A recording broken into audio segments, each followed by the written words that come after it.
영광 받으시기를 기도합니다. 기도하십시다. 아버지 하나님, 하나님의 은혜였습니다. 하나님의 보호하심이었습니다. 하나님의 인도하심이었습니다.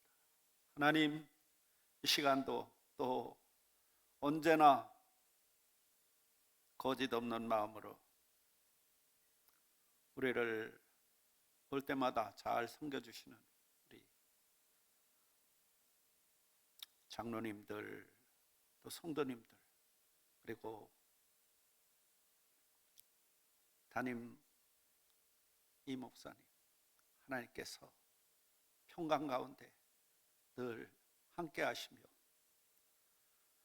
거룩한 성령으로 늘 승리하게 도와주옵소서. 주님, 감사드립니다. 우리 주 예수님의 이름으로 기도합니다. 아멘. 제가 굉장히 지금 떨고 있네요. 저 떨고 있죠? 그래도 이렇게 장로님들 참 신머리 보면서 세월이 진짜 많이 갔구나. 예. 우리 안 장로님 그냥 아주 새하얘지셨네. 우리 이 장로님. 정말 제가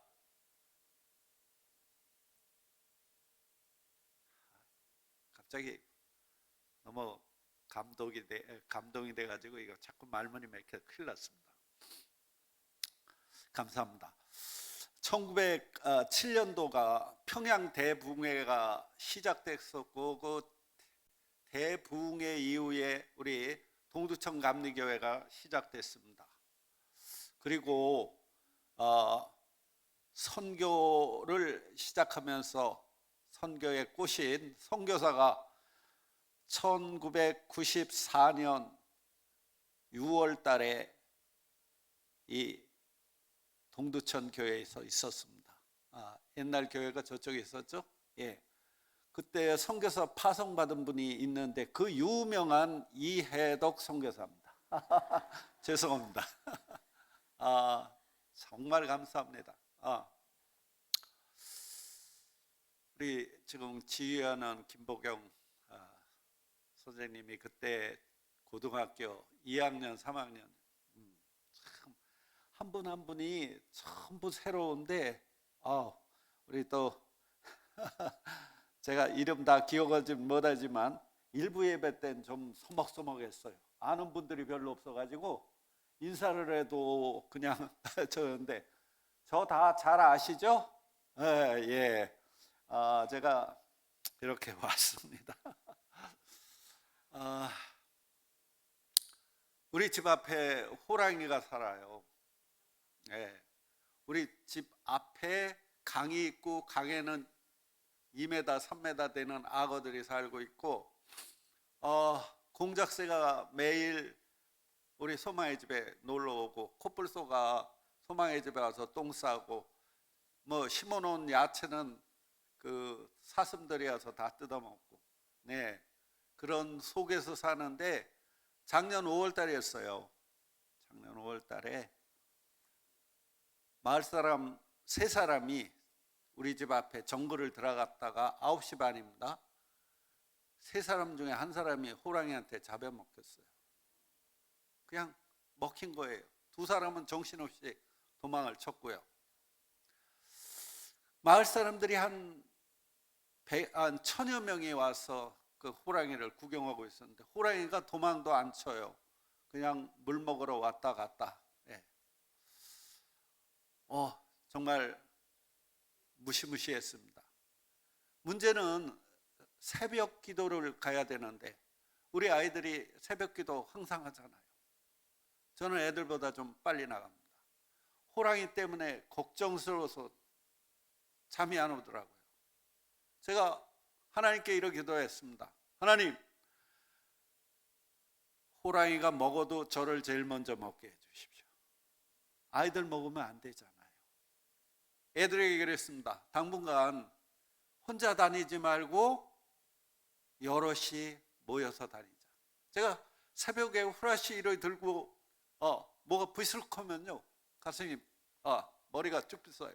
근데 말이죠, 제가 그런 담대한 마음이 들기 시작했어요. 호랑이를 만나면 내 이 호랑이의 혼줌을 한번 내줘야겠다. 하나님, 제가 호랑이 혼 좀 내줄게요. 저 힘 주세요. 이런 이야기를 하고 그랬는데요, 그 죽었던 사람에게 다시 살아난다는 그 가정하에 다시 살았을 때 5분 동안 기회를 줄 테니 하고 싶은 얘기 다 해라. 무슨 얘기 했을까요? 돈 많이 버세요? 행복하세요? 사랑하세요? 이랬을까요? 저는 그 사람 마음은 몰랐지만, 그렇지만 저는 분명히 확신합니다. 예수 믿으세요. 아멘. 그는 분명히 예수 안 믿었으니까 분명히 지옥 갔을 거예요. 지옥의 그 끔찍한 거 그거 다 경험했을 겁니다. 그렇다면 무슨 얘기를 할까요? 예수 믿으세요. 이거보다 더 절실한 얘기가 있을까요? 그렇습니다. 저도 그렇게 생각합니다. 우리 아이들이요, 축구를 참 잘합니다. 그 15개의 학교 대항 축구대회가 있었는데 우리 애들이 이기더니 챔피언이 됐어요. 세상에. 그래갖고 상금을 50만 원을 준대요. 네팔에서는 큰 돈입니다. 그래서 그 마지막 날 하이라이트에서 우리 아이들이 1등을 해가지고 상금 한국 돈 50만 원을 받아가지고 기분이 좋아서 갈 때도 트랙터로 왱왱 달려갔는데 올 때도 트랙터를 타고 막 달리다가 트랙터가 전복이 됐습니다. 아이들 거기가 꽉 찼는데요, 세상에. 저는 그 자리에 없었는데 얘기 들어보니까 아이들이 기절하고 피 흘리고 길에서 말이죠, 아이들 한 20명이 병원으로 저갔는데 사람들이 이 아들 죽었다 그래요. 진짜 끔찍했습니다. 근데 참요, 아이들이요, 얼굴을 이만큼 가르네, 여기 뼈가 부러지네, 완전히 경찰서에서 오고 난리가 났습니다. 근데 말이죠, 되게 웃기는 건 우리 애들이요, 병원에 가서 그걸 좋아하는 거예요. 맨날 새벽 기도하다 새벽 기도시죠. 병원에서 주는 밥 먹죠. 우리 애들은 바깥에 한번 나가는 게 소원이에요. 내 일평생 소원은 엄마 아빠 따라서 바깥에 나가서 맛있는 거 사 먹는 거. 세상에. 아이들이 울고불고 난리 쳐야 되는데 병원에서 2, 3일 동안 아주 신이 났어요. 그래서 나중에 병원에 갔다 온 애들 이러 보니까 여기가 이러 찢어지고 이랬는데, 지금도 상처가 이러 있는데 그거 아무 상관없어요. 세상에. 여기 부러지네요. 여기다가 철심을 받고. 감사한 건 한 녀석도 안 죽었습니다. 할렐루야. 진짜 하나님 은혜입니다. 기도 많이 안 해주셨으면 우리 애들 큰일 날 뻔했습니다. 제가 한숨을 내셨어요. 가슴을 쓸어내렸습니다. 야, 여기에서 우리 선교 끝났구나, 이런 생각했어요. 참 감사하게 아이들이 지금 다 건강합니다. 할렐루야. 정말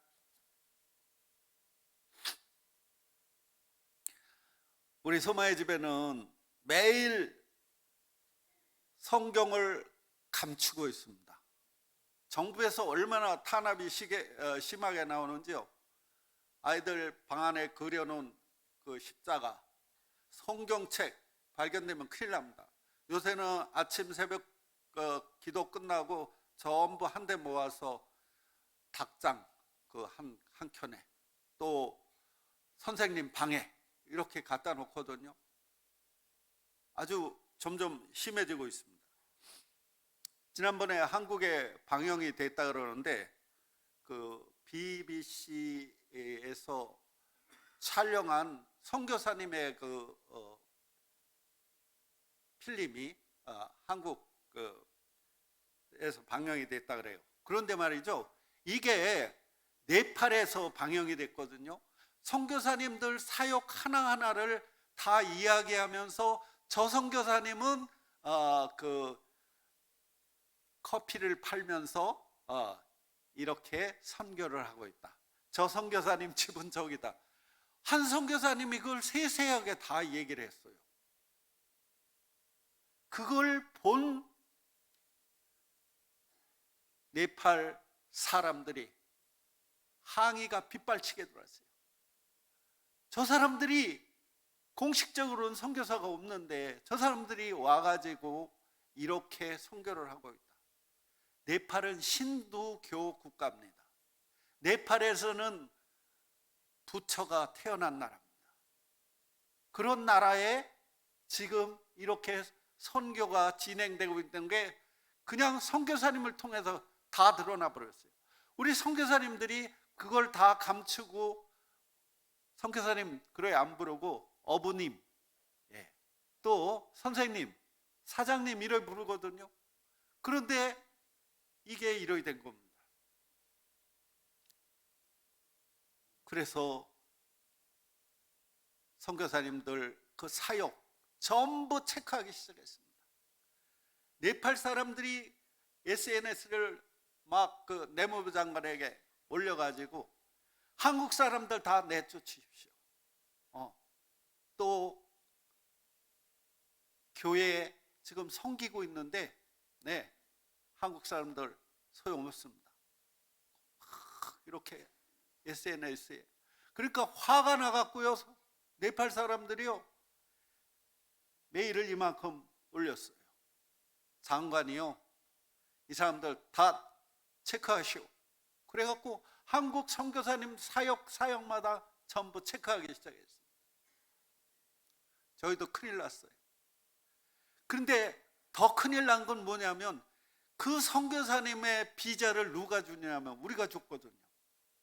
우리가 그 사단법인을 만들어서 그 빵 공장을 지금 하고 있는데 주식회사 설립해 갖고, 그래서 거기에서 7가정 선교사님들 비자를 주고 있는데 그 중에 한 선교사님이었어요. 누가 비자 줬냐? 저쪽에서 줬다. 저희들 그때 너무 힘들었어요. 이 선교사님은 한국으로 들어왔고 우리는 거기에 남아있고. 근데 더 문제되는 건요, 2월 초순에 이 사건이 일어났는데 2월 28일 날 저희 비자가 만기였어요. 큰일 났어요. 그래서 큰일 나겠다. 이러다 우리까지 걸려들어서 완전히 끝나겠다. 도망을 치려고 집사람하고 준비를 했는데 또 도망치면 더 안 된다네요. 그래서 그냥 있었어요. 그래서 선교사님들이 카트만두에서 내려가는 걸 다 이렇게 체크하고 우리 집에도 이제 오게 됐잖아요. 제가 기도를 그랬습니다. 강대상에 앉아갖고 하나님 나 어떡해? 진짜 그랬어요. 하나님 나 어떡해? 근데 말이죠, 그 가슴 조이는데 일주일쯤 지났는데 갑자기 그 명령을 내렸던 내무부 장관이 경질이 됐습니다. 할렐루야. 이건 진짜 기적이었어요. 다른 일 때문에 경질이 됐는데 아무튼 그 사건 때문에 우리가 조금 숨 좀 쉬게 생겼어요. 근데 우리 비자 주는 그 사람들이요, 내무장관이 당신들 얼마나 퍼먹었길래 이렇게 한국 선교사들이 마음대로 복음을 전하게 했냐. 그러니까 이 사람들도 텐션 굉장히 받았잖아요. 그래서 저희들에게 리포트를 써서 보고를 해야 되는데 당신들 리포트 잘 써줄 테니까 1,000만 원을 갖고 오시오. 1,000만 원? 근데 어떻게 하겠습니까? 칼자루는 그 사람들이 지었는데 제가 당장 비자를 받아야 되는데 정말 꼼짝없이 저희뿐만 아니라 7가정이 전부 추방될 판이잖아요. 오케이 했습니다. 돈으로다 뇌물을 주어서 그래도 사건이 무마된다면 굉장히 좋은 나라입니다. 중국은 지금 그게 안 되잖아요. 그러니까 다 쫓겨 나오는 거죠. 이번에 저희들 그래서 살아남았습니다. 정말 쉽지 않은 시간이었어요. 제가 한국 들어오면 제일 먼저 가는 데가 어딘지 이제 아시죠? 네. 제가 목욕탕, 그것도 그 뜨거운 그 사우나탕, 김 펄펄 나는 거기, 제가요 거기를 가요. 이번에도 가서 그 뜨거운 열기 속에서 제가 기다리고 있는데 한 사람이 딱 들어왔어요. 안녕하세요. 전 네팔에서 왔어요. 그런데 말이죠, 제가 한국에 오면 제일 좋아하는 데가 여기거든요. 그런데 말이죠, 여기에서 아저씨 몇 분 동안 견딜 수 있을 것 같아요? 10분? 좋죠. 1시간? 에이, 한 달? 저를 이상한 눈으로 봐요. 아저씨, 저는 여기 들어올 때마다 지옥을 느낍니다. 만약에 여기서 영원히 살려면 어떻게 하시겠습니까? 이 사람이 저를 이상하게 쳐다봐요. 그래서 제가 그랬습니다. 정말 천국이 있고 지옥이 있습니다. 예수 믿어야 됩니다. 그랬더니 그분이 한참 얘기를, 이분도 이제 뜨거워서 빨리 나가야 되는데 제가 이제 얘기하느라고 못 나가는 거예요. 빨리 나가야 되겠죠? 저도 숨이 막히고, 그래서 저 본론부터 얘기했습니다. 그래요, 천국 있고 지옥이 있어요. 아저씨 예수 믿어야 돼요. 그랬더니 진짜 있습니까? 그러면요, 제가 이번에 은퇴합니다. 은퇴하고 다시 네팔로 돌아가야 됩니다. 왜 네팔로 또 돌아가요? 나 거기서 해야 할 일 많이 있어요. 가서 예수 전해야 돼요. 이러면서 그 아저씨한테 복음을 전했습니다. 그랬더니 그 아저씨가 그러면 교회를 가야 되겠네요. 교회에 가십시오. 그런데 교회만 가서 소용이 없습니다. 예수를 믿어야 합니다. 아멘. 그랬더니 이분이 아주 심각한 표정으로 옷 다 입고 바깥에 나왔어요. 보니까 아주 잘생긴 저보다 나이가 좀 적어 보이는데 언제 들어가십니까? 그래서 네, 5월 10일 날 들어갑니다. 그러세요. 인사를 했어요. 그렇습니다. 그분이 예수를 믿든 안 믿든 중요한 것은 예수에 대해서 우리가 얘기를 해야 된다는 것이죠. 우리 아이들을 그렇게 제가 훈련시킵니다. 우리 아이들이 새벽에 나오잖아요. 네, 새벽에 나와서 정말 뜨겁게 찬양합니다. 물론 안 그런 녀석도 많이 있지만 우리 아이들 이번에 작년에 다섯 쌍을 결혼을 시켰습니다. 그 오줌 질질질 싸고 그랬던 녀석들이요, 아까 보셨죠? 대학을 가고요. 이 아이들이요 지금 전 세계로 흩어져 있습니다. 전 민들레를 간간히 생각하는데, 민들레가 꽃 피었을 때 요즘이죠, 바람 훅 불면 이게 확 날아가잖아요. 저는 그걸 보면서 항상 성교라는 걸 생각합니다. 제가 SNS에 보니까 이런 게 있더라고요. 문어가 알을 이렇게 까가지고 그 물속에서 자기 그 알을 갖다가 입으로 다 불더라고요. 그러면 그 문어 알들이 이렇게 날아가잖아요. 더 멀리 보내기 위해서 문어가 계속 그걸 바람을 불더니 결과적으로 거기서 쓰러져서 죽어버리더라고요. 한 영혼을 정말 크리스찬의 삶으로 인도하기 위해서 난 문어한테 배우는 게 많아요. 문어도 저렇게 열심히 자기 종족을 퍼치기 위해서 애를 쓰는구나. 우리 아이들 호주에도 있고요, 또 중동에 많이 나가 있고 한국에도 많이 들어와 있습니다. 그리고 말레이시아. 아이들이 신앙생활을 참 잘해요. 물론 안 넣은 녀석도 있겠죠. 이번에 제가 소망의 집에 있다가, 소망의 집은 카트만두에서 5시간, 6시간 버스로 가야 됩니다. 떨어져 있어요.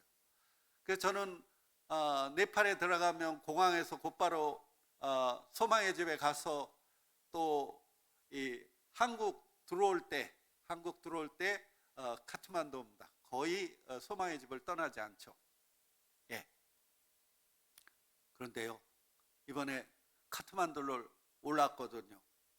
그 앞에 조선교사가 일주일 전에 올라와가지고 카트만두에 있는 아이들 전부 불러 모았더니 한 50명이 왔어요.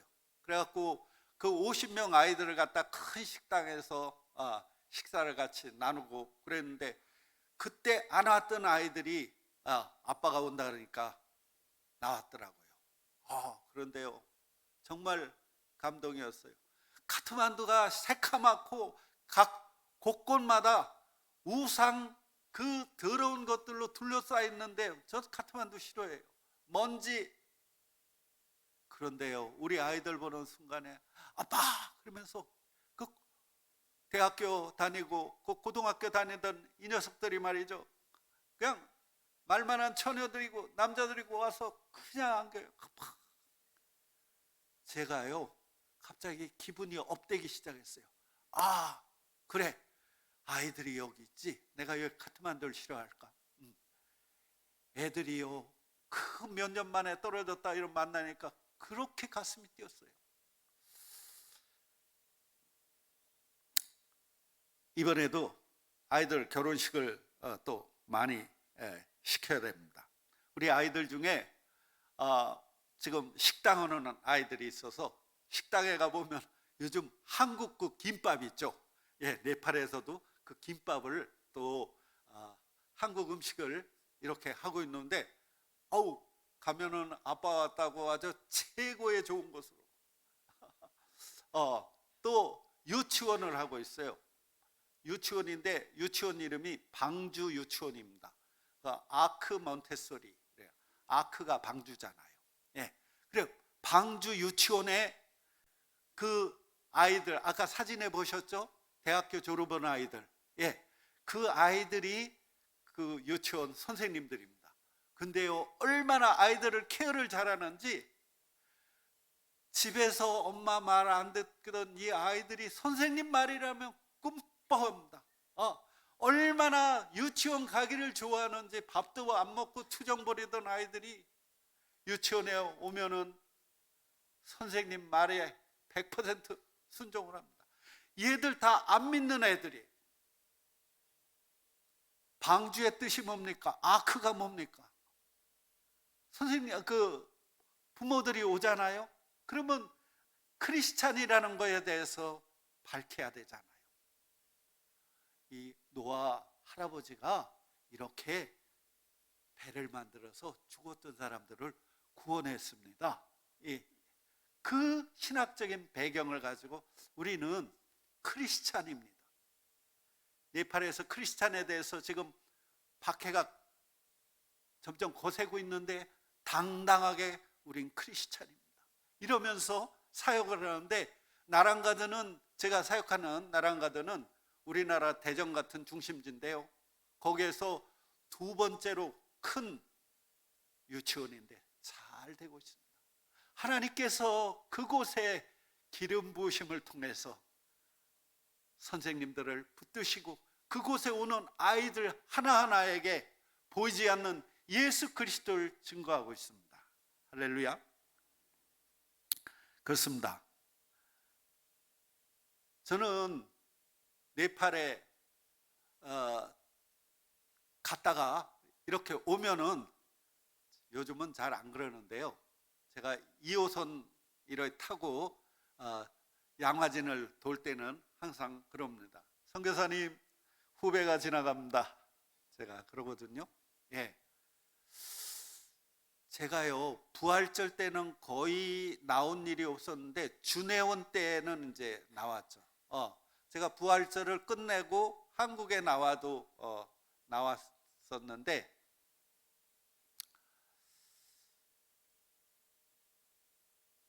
그때가 부활절, 아마 부활절 같았어요. 부활절 제가 설교로 대전에 이렇게 내려가게 됐습니다. 가기 전에 빨리 아침에 일찍 올라와서 양화진에 가봤어요. 그리고 그 비문 하나하나를 또 이렇게 만져보고, 제가 해마다 오면은, 요새 게을러서 잘 안 갑니다만, 해마다 오면은 그곳에서 와가지고 선교사님, 제 꼬라지가 이랬습니다. 용서해 주세요. 예수님의 이름으로 용서해 주세요. 그러면서 선교사님들의 그 비문을 이렇게 바라보고 만져보고 그랬는데, 그날도 제가 그 선교사님들 비문을 이렇게 만져보고 있었어요. 아까 그 세 번째 장면인가 이러보니까 거기에 제가 손을 비문에, 거기가 양화진입니다. 벤젤라 선교사님 비문이었어요. 이렇게. 근데 이분들은 세상에 사람이 같지가 않아요. 어떻게 그때 당시 그 열악하고 무지하고 우상 숭배에 쩌들었던 그 한국 백성들을 그렇게 사랑했는지 저는 그렇게 못할 것 같아요. 정말 그분 한 분 한 분들의 생에 대해서 제가 책을 읽어봤는데요. 야, 진짜 한국에 오신 선교사님들은 정말 대단했구나. 근데 그분들이 지금 양화진에 묻혀 있잖아요. 그래서 제가 선교사님 고향에 가고 싶지 않습니까? 선교사님, 그래요. 저도 네팔에 몇 년 있다 물어보면 한국에 와서 먹고 싶은 게 되게 많아요. 그래서 이번에도 와서 얼마나 많이 먹었는지 모릅니다. 그래서 제가 살이 이렇게 많이 쪘는데요. 우리 담임 목사님이 또 이렇게 이양로 목사님이 많이 사주셔서 열심히 또 잘 먹었습니다. 그분들이 왜 자기 고향 생각 안 하셨겠어요? 그런데 지금 이 땅에 묻혀 있는 거죠. 정말. 그래서 제가요, 여의도를 바라보면서 세상에 수많은 고층 빌딩들, 수많은 차량들 오고 가는데 이분들이 안 왔더라면 우리나라가, 우리 백성이 어떻게 됐을까 생각하니까 기가 막히더라니까요. 정말 저도 모르게 눈물이 났어요. 선교사님, 감사해요. 제가요, 엉엉 울었습니다. 대성통곡했어요. 그렇게 막 울고 있는데 진짜 제가 깜짝 놀랐어요. 한 음성이 들렸어요. 선교 네팔의 미랄이 되어 주시오. 제가 울다가 얼마나 놀란 줄 압니까? 그 음성을 2번 들었어요. 제가 94년도에 네팔 나갔는데 96년도에 돌아왔을 때예요. 그분은 다시 한번 저에게 네팔 선교에 대해서 명령하고 계셨어요. 그분은 살아계십니다.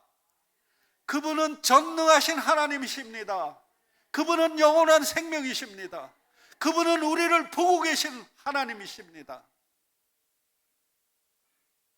제가요, 위로를 받았어요. 저는 아이들에게 그럽니다. 얘들아, 아빠 엄마 죽으면 저기에다 묻어줘. 운동장 한쪽을 이렇게 저희들이 지정해 놓은 데가 있어요. 아빠 엄마 저기다 좀 묻어주라. 그래요. 저는 네팔에서 그냥 살다가 죽으려고 합니다. 저에게 꿈이 있습니다. 오늘 저는 본문 말씀을 이렇게 잡으려고 했어요. 시냇가에 심은 나무 이렇게 하려고 그러다 가지 많은 나무 이렇게 했거든요. 가지 많은 나무. 가지 많은 나무 바람 잘 날 없다. 진짜 바람 잘 날 없어요. 그렇지만 시냇가에 심은 가지 많은 나무 열매 끝일 날 없다. 아멘.